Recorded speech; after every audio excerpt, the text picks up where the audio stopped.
everything is just a blur upon the black. This flash of a shooting star through space and time. We've got this one moment to just freaking enjoy it.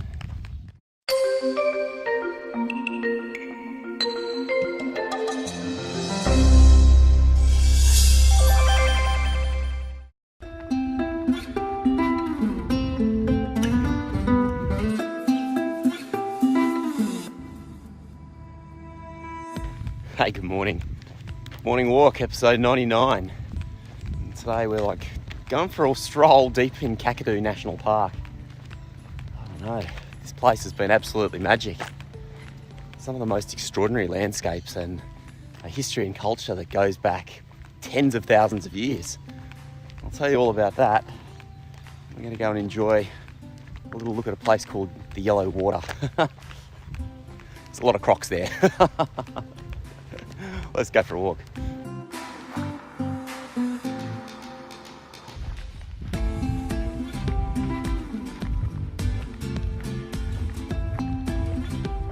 You know, Kakadu, it's one of those iconic names that I've been hearing for my entire life.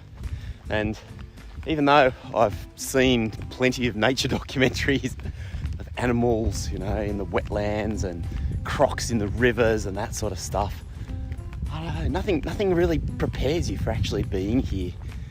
Yesterday we were at a place called Norlangi Rock, or Norlangi Rock in whitefellow language. It's called Burunkoi in the local Aboriginal dialect.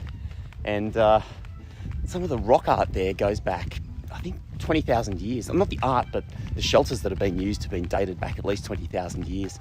Of course, here in Northern Australia, pretty close to where the first Aborigines would have come after they came down from Indonesia. So the history here is one of the oldest in the world, oldest continuous civilizations in the world. Last night I was running episode 16 of a series that I'm filming called Running Australia. Basically all these awesome trail runs I've been doing has been going around.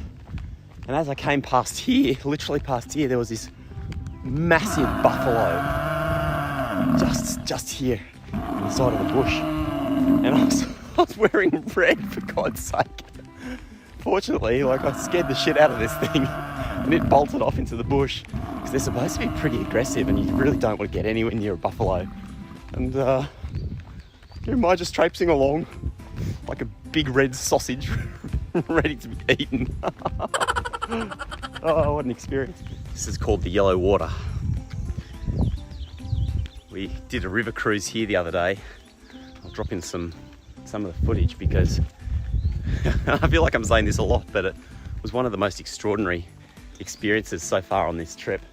You get here at dawn and the wildlife, the birds, the crocs, the other animals that are around here are just warming up for the day, and you know, you get to see the most extraordinary stuff. You know, it's funny to come to a place like this, somewhere that you've seen on TV before, and then you come in person. It's so peaceful here.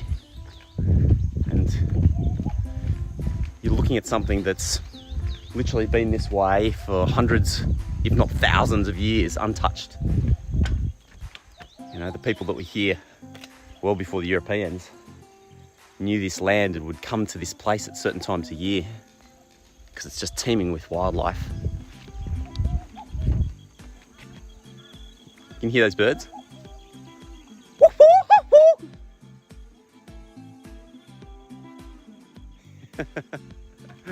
It's so special. I think it's kind of funny, isn't it? It's kind of like we can learn stuff academically and we can know it really well. You know, literally people have been coming here for tens of thousands of years. This place is really, really well known, and people could have given me that knowledge and I could know it really well. But until I actually stand here, until my physical presence is here, until your physical presence is here, you can't truly understand it. You can't breathe it in. Appreciate just how amazing it is. You know, Kakadu has exceeded every expectation that I might have had of it. it's so much better in real life, in person, than you see online or in books.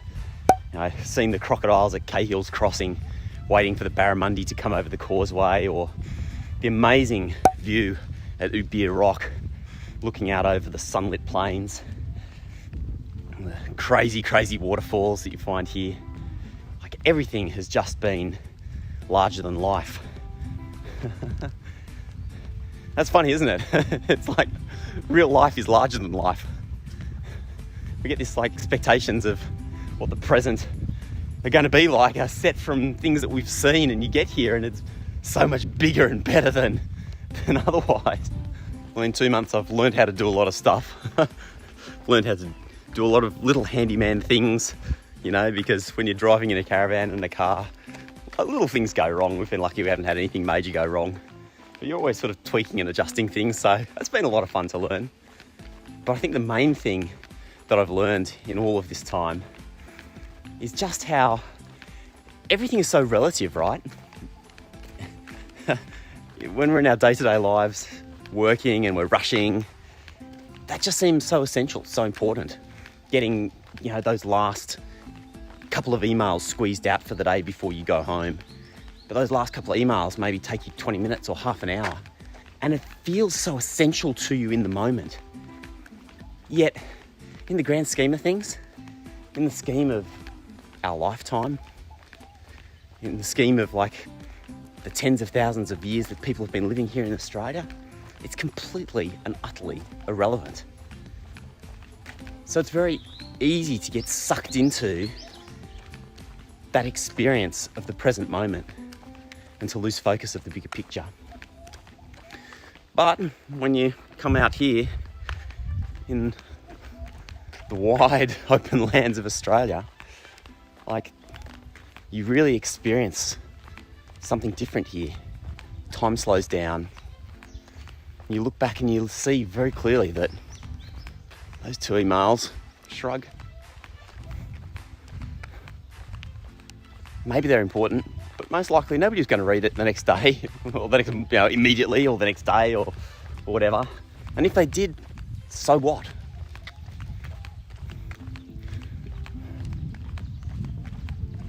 Everything is just a blur upon the black. This flash of a shooting star through space and time. We've got this one moment to just freaking enjoy it, to look after it. I think that's also so important. We need to enjoy our time here, but we need to make sure that we don't mess it up for all of those souls that will follow us, because they will follow us, and they should find it in as good a condition as we found it. Just like the indigenous people here have been caring for the land for tens of thousands of years. Anyway, whatever you're getting up to today, I hope it's an awesome one. Thanks for joining me. I'll see you next time on The Morning Look.